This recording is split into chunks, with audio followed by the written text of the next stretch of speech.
Hello friends, prep all exam channel पर आप लोगों का स्वागत है। तो आज की इस वीडियो में रीजनिंग के अति महत्वपूर्ण प्रश्नों को हम बताएंगे जो आपके आगामी सभी परीक्षाओं के लिए बहुत ही महत्वपूर्ण है। तो आइए हम सभी प्रमुख प्रश्नों को बनाते हैं। क्वेश्चन नंबर 1, दिए गए विकल्पों में से लुप्त संख्या ज्ञात कीजिए। यहाँ प्रश्न क्या कर रहा है? प्रश्न कह रहा है कि लुप्त संख्या ज्ञात करना है, मिसिंग नंबर ज्ञात करना है। मिसिंग नंबर कहाँ पे है? इस प्रश्नवाचक चिन्ह के स्थान पर मिसिंग नंबर है, यहीं पे आंसर ज्ञात करना है।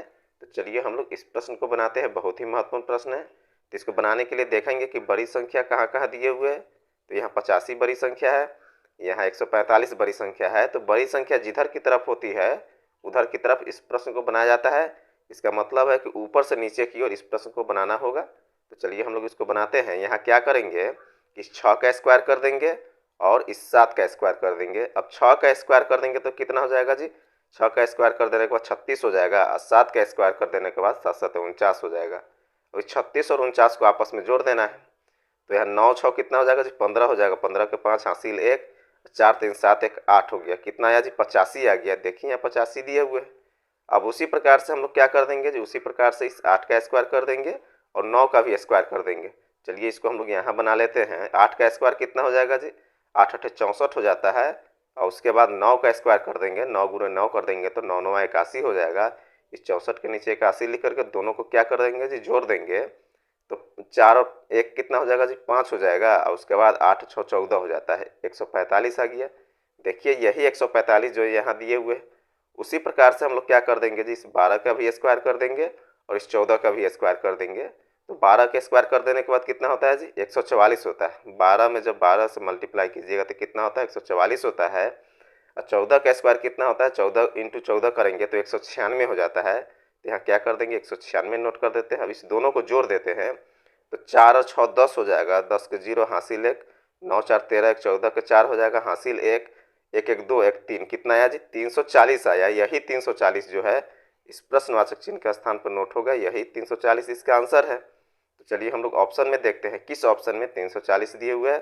तो ऑप्शन ए में 175 है, ऑप्शन बी में 450 है, ऑप्शन सी में 340 है। इसका राइट आंसर ऑप्शन सी हो जाएगा। तो चलिए हम लोग अगले प्रश्न को बनाते हैं। क्वेश्चन नंबर 2, किन दो चिन्हों को परस्पर बदलने से निम्न समीकरण सही हो सकता है। यहाँ एक समीकरण दिया हुआ है। इसी समीकरण में क्या करना है जी? इन चारों ऑप्शन में से एक एक ऑप्शन डाल करके देखना है।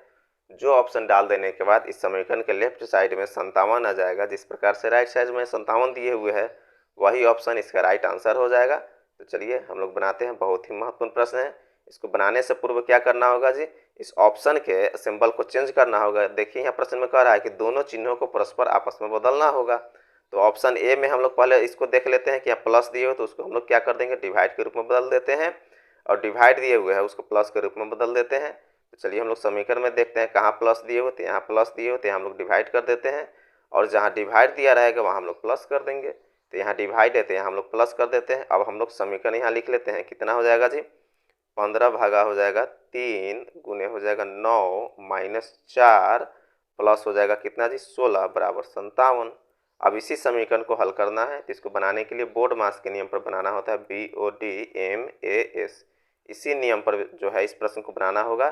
तो यहाँ ब्रैकेट और ऑफ का सिंबल नहीं दिए तो इस दोनों का हम लोग काम नहीं करेंगे। हम लोग डिवाइड से हम लोग यहाँ शुरू करेंगे। तो यहाँ 15 डिवाइड 3 दिए हुए थे, कितना हो जाएगा जी? 5 तिहाई 15 हो जाएगा। तो 5 गुने हो जाएगा 9 माइनस 4 अब प्लस हो जाएगा 16 बराबर हो जाएगा 57। अब हम लोग क्या करेंगे जी? डिवाइड का तो काम कर दिए हैं, अब हम लोग मल्टीप्लाई का काम करेंगे। यहाँ 5 गुने 9 है तो 9 बचे कितना हो जाएगा जी? 45 हो जाएगा। 45 माइनस 4 प्लस हो जाएगा 16 बराबर हो जाएगा 57। यहाँ 57 लिख दिया। अब हम लोग क्या कर देंगे जी? एडिशन का काम करते हैं। तो यहाँ प्लस फॉर्म में कौन कौन है जी? प्लस फॉर्म में 45 और 16 है तो 45 और 16 को एक साथ जोड़ दीजिए। 6 5 11 हो जाएगा, हासिल 1 हो जाएगा, 4 1 5 1 6 हो जाएगा, 61 हो जाएगा। 61 माइनस 4 हो जाएगा बराबर कितना हो जाएगा जी? 57 हो जाएगा। अब 61 में से 4 माइनस कीजिएगा तो 57 हो जाएगा। इधर बराबर देकर के 57 लिख दीजिए। अब यहाँ देख रहे हैं कि ऑप्शन ए को डाल देने के बाद LHS बराबर RHS हो गया। तो इसका राइट आंसर कौन हो जाएगा जी? इसका राइट आंसर ऑप्शन ए हो जाएगा। तो चलिए हम लोग ऑप्शन ए में टिक लगा देते हैं। तो चलिए नेक्स्ट प्रश्नों को बनाते हैं।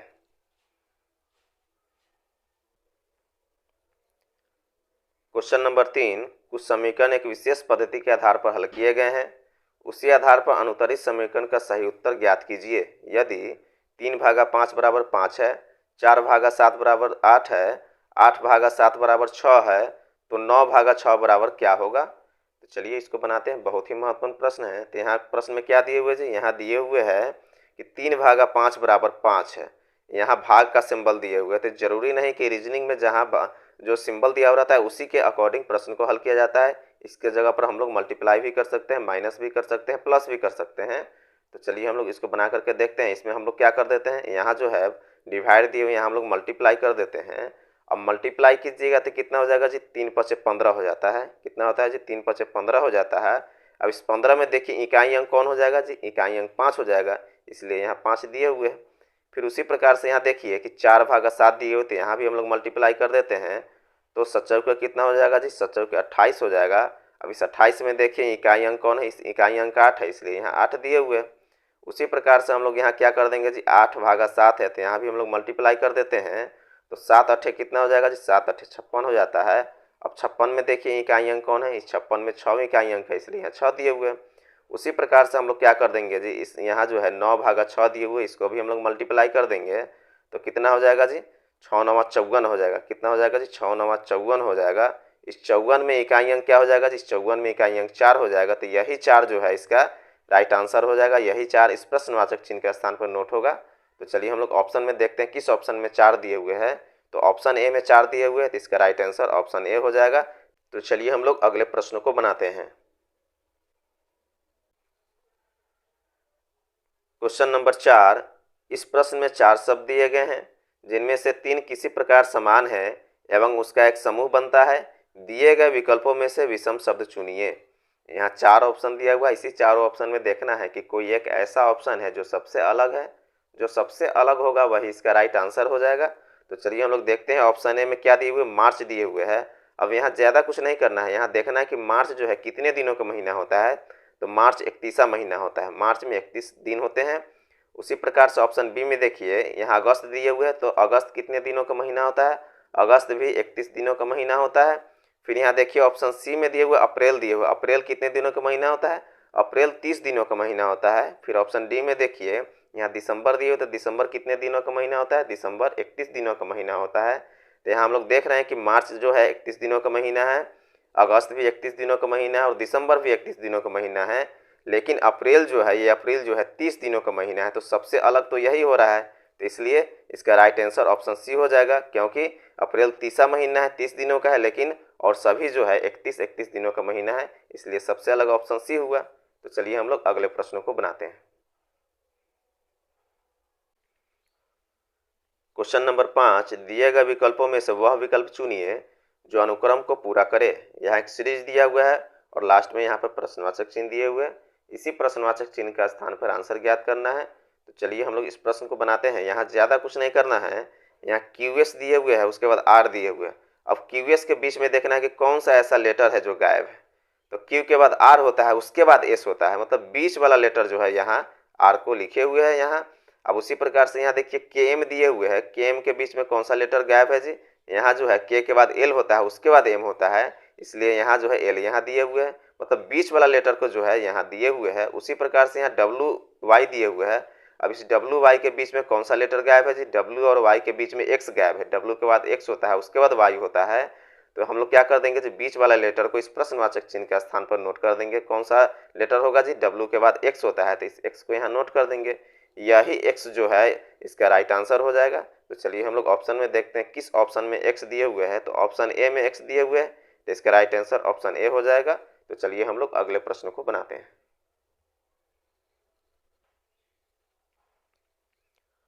Question number 6। ABCDE 5 नदियाँ है। A B से छोटी है मगर E से लंबी है। C सबसे लंबी है। D B से बहुत छोटी है और A से कुछ लंबी है। सबसे छोटी नदी कौन सी है? तो चलिए हम लोग इसको बनाते हैं। बहुत ही महत्वपूर्ण प्रश्न है।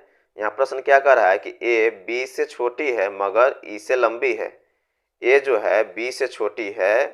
यहाँ चलिए हम लोग बनाते हैं। A B से क्या है जी? छोटी है, इसका मतलब कि B ऊपर हो जाएगा, A नीचे हो जाएगा, मगर E से लंबी है।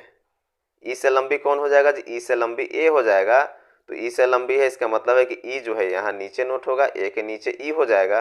अब आगे प्रश्न में देखिए सी सबसे लंबी है, तो जो सबसे लंबी होगी तो वो सबसे ऊपर होगा, तो बी के ऊपर सी हो जाएगा।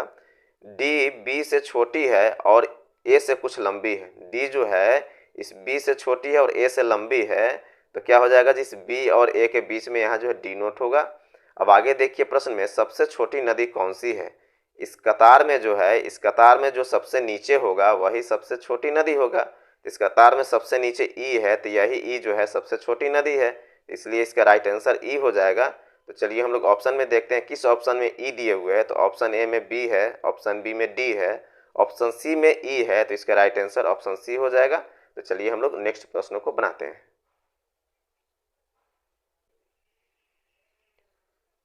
क्वेश्चन नंबर 7, नीचे दिए गए विकल्पों में से लुप्त संख्या ज्ञात कीजिए। यहाँ प्रश्न क्या कर रहा है, प्रश्न कह रहा है कि लुप्त संख्या ज्ञात करना है, मिसिंग नंबर ज्ञात करना है।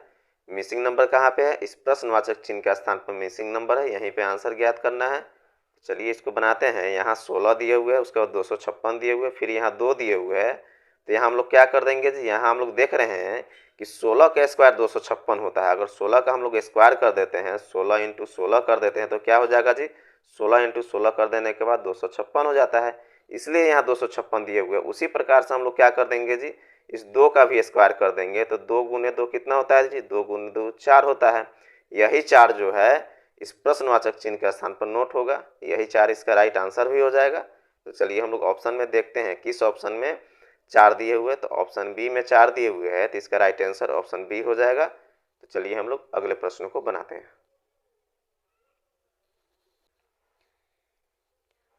क्वेश्चन नंबर 8, नीचे दिए गए विकल्पों में से सही वेनारेक को चुनिए। यहाँ नीचे प्रश्न में दिए हुए मोबाइल दिए हुए हैं, फिर पुस्तक दिए हुए हैं, फिर यहाँ डिजिटल उपकरण दिए हुए हैं।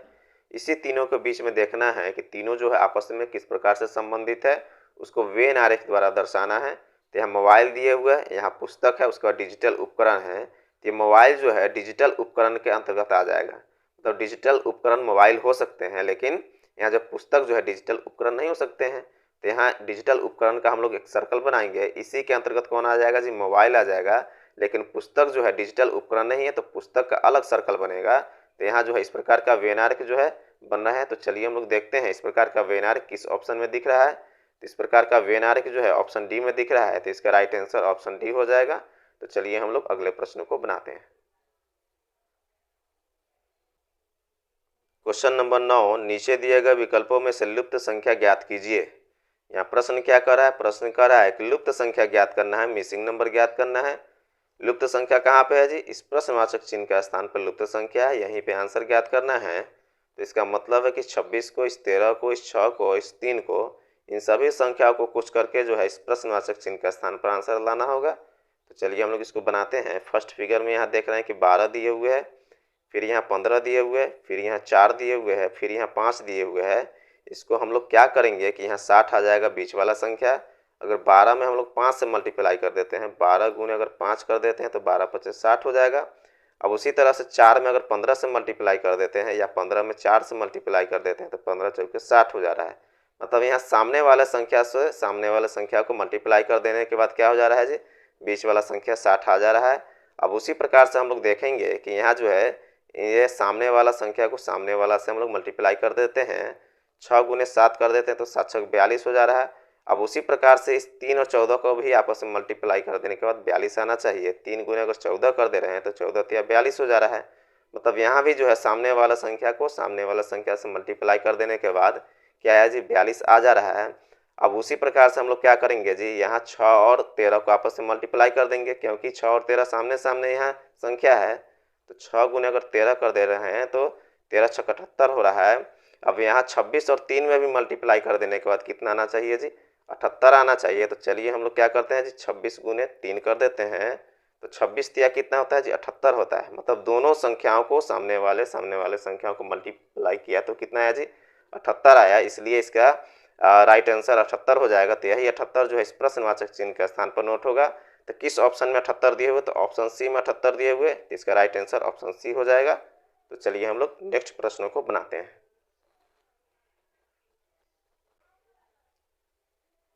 क्वेश्चन नंबर 10 है, नीचे दिए गए प्रश्नों में से दिए गए विकल्पों में से संबंधित संख्या को चुनिए। यहाँ नीचे प्रश्न में दिए हुए 63 का संबंध 9 से है, तो इस 14 का संबंध इन चार ऑप्शन में किससे हो जाएगा? तो चलिए इसको बनाते हैं। बहुत ही महत्वपूर्ण प्रश्न है। यहाँ हम लोग 63 को क्या करेंगे कि 9 आ जाएगा। यहाँ ज़्यादा कुछ नहीं करना है। 6 और 3 को अगर आपस में जोड़ दे रहे हैं तो 6 3 कितना होता है? 6 3 9 होता है। देखिए यहाँ 9 दिए हुए हैं। अब उसी प्रकार से यहाँ जो है प्रश्नवाचक चिन्ह के स्थान पर इन चारों ऑप्शन में से कौन सा ऑप्शन को डालेंगे, यहाँ जो है जोड़ने के बाद 14 आ जाएगा। तो चलिए हम लोग एक एक करके ऑप्शन को चेक करते हैं। यहाँ ऑप्शन ए में दिए हुए 42 दिए हुए, इस 42 को अगर आपस में जोड़ते हैं तो 4 और 2 6 हो जा रहा है, लेकिन यहाँ 14 दिए हुए, 14 नहीं आया। फिर ऑप्शन बी में देखिए कि यहाँ जो है 2 और 8 दिए हुए, इस 2 और 8 को अगर हम लोग जोड़ते हैं तो 8 2 10 हो जा रहा है, लेकिन ये 14 नहीं आ रहा है। फिर ऑप्शन सी में देखिए कि 6 और 8 दिए हुए हैं, 6 और 8 को अगर आपस में जोड़ते हैं तो 8 6 कितना हो जाएगा जी? 14 हो जाएगा। देखिए 14 दिए हुए, मतलब ऑप्शन सी के संख्याओं को हमने डाला तो क्या हो गया जी? यहाँ जोड़ने के बाद 14 आ जा रहा है। तो ऑप्शन सी में कितना दिए हुए? 68 दिए हुए हैं। यही 68 जो है इस प्रश्नवाचक चिन्ह के स्थान पर नोट होगा। तो इसका राइट आंसर कौन हो जाएगा जी? इसका राइट आंसर ऑप्शन सी हो जाएगा। तो इस वीडियो में जो भी हम प्रश्न डाले हुए हैं सभी प्रश्न परीक्षाओं से संबंधित डाले हुए हैं, कोई भी आउट ऑफ प्रश्न नहीं है। तो आप लोग एक एक करके सभी प्रश्नों को जरूर देखिएगा। अगर आपको ये वीडियो पसंद आया तो एक लाइक और सब्सक्राइब जरूर कर दें।